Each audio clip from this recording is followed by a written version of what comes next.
আজকের ভিডিও থেকে আপনি জানতে পারবেন আপনি একজন ধর্মান্ধ কিনা। আমাদের শিক্ষা প্রতিষ্ঠান থেকে শুরু করে আমরা যখন ছোটবেলায় প্রাইমারি না, যখন হাই স্কুলে পড়ি তখন হয়তোবা এই বিষয়গুলো নিয়ে আমরা অবগত ছিলাম যে ধর্মান্ধ একটা খারাপ জিনিস। রাজনৈতিক থেকে শুরু করে আমাদের রাষ্ট্রীয়ভাবে, যদিও এটা মুসলিম দেশ, এটা শুধুমাত্র মুখে, বাস্তবতায় না। এটা ধর্মান্ধ বলে আমরা এটা খারাপ নামেই চিনতাম। কিন্তু আজকের ভিডিও থেকে আমার এই কথাগুলো শুনে আপনি জানতে পারবেন যে আপনি ধর্মান্ধ নাকি ধর্মান্ধ না। চলুন এর ব্যাখ্যাটা আমরা জেনে নিই। প্রথমে আপনাকে একটা হিন্ট দেই যে আপনি যদি ধর্মান্ধ না হন তাহলে আপনি ভালো একজন মুসলিম হতে পারবেন না। যে ধর্মেরই হোক, আপনি যদি হিন্দু ধর্মেরও হন, আপনি যদি একজন ভালো হিন্দু হতে চান, অবশ্যই আপনাকে ধর্মান্ধ হতে হবে, যে কোনো ধর্মের ক্ষেত্রে। তো যেহেতু আমি একজন মুসলিম, আলহামদুলিল্লাহ, তো সেই ক্ষেত্রে আমি আমাদের মুসলিম ভাই বোনদেরকে দিয়েই উদাহরণ দেব আমাদের ধর্মীয় দৃষ্টিকোণ থেকে। চলুন জেনে নেই ধর্মান্ধ আসলে কি, এটার ব্যাখ্যা কি, বা এটা আসলে আমরা কিভাবে বুঝবো যে ধর্মান্ধ আসলে কি। দেখেন, ধর্মান্ধ বলতে ধর্মের বিষয়, এটা কিন্তু আপনি বৈজ্ঞানিকভাবেও বিজ্ঞানীদের ক্ষেত্রেও ব্যবহার করতে পারেন। তো আজকে আমরা দেখব যে এটা ধর্মের ক্ষেত্রে।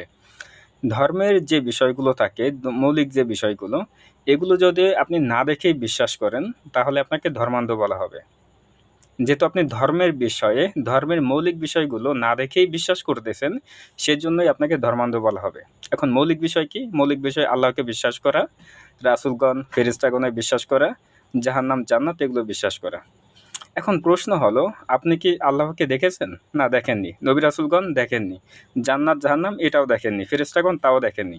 এই যে আপনি না দেখে বিশ্বাস করছেন, তাহলেই আপনি ধর্মান্ধ।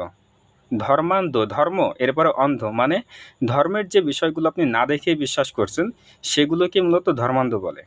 এখন আপনি যেহেতু আল্লাহ, রাসূলগণ, ফেরেশতাগণ এগুলো আপনি দেখেননি, না দেখেই আপনি বিশ্বাস করছেন আল্লাহর অস্তিত্ব আছে, ফেরেশতাগণের অস্তিত্ব আছে, জিনের অস্তিত্ব আছে, জান্নাত, জাহান্নামও আছে। তো এগুলো আপনি না দেখেই বিশ্বাস করছেন, সেজন্যই আপনাকে বলা হবে ধর্মান্ধ, এবং এটা সত্য। ধর্মান্ধ কিন্তু খারাপ নয়। আপনি যদি নিজেকে দাবি করেন যে আমি ধর্মান্ধ নই, তাহলে আপনি একজন ভালো মুসলিম হতে পারবেন না। একইভাবে যে কোনো ধর্মের ক্ষেত্রে, যেমন মনে করেন একজন হিন্দু ব্যক্তি, সে যদি দাবি করে আমি ধর্মান্ধ নই, তাহলে সে একজন ভালো হিন্দু হতে পারবে না। কারণ তারা যাদেরকে দেবদেবী মানে, তাদেরকে কিন্তু তারা দেখে নাই। না দেখেই তারা তাদের দেবদেবীদেরকে বিশ্বাস করতেছে, যদি এটা ভুল একটা পন্থা। তারপর উদাহরণ হিসেবে বললাম, যেহেতু তারা না দেখে বিশ্বাস করছেন, তারাও ধর্মান্ধ। এখন আপনি নিজেকে বলেন আপনি ধর্মান্ধ কিনা। দেখেন, ধর্মান্ধ পরিচয় দিতে লজ্জাবোধ করবেন না, দ্বিধাগ্রস্ত হবেন না। একজন ধর্মান্ধ হিসেবে গর্বিত হওয়া উচিত যে আমি আমার আল্লাহ, রাসূলগণ এবং ফেরেশতাগণ, জান্নাত, জাহান্নাম না দেখেই আমি আমার রবের প্রতি ঈমান আনছি। এটাই হচ্ছে আপনার গর্ব করা উচিত, এবং এটাকে ধর্মান্ধ বলে। কিন্তু পশ্চিমা বিশ্ব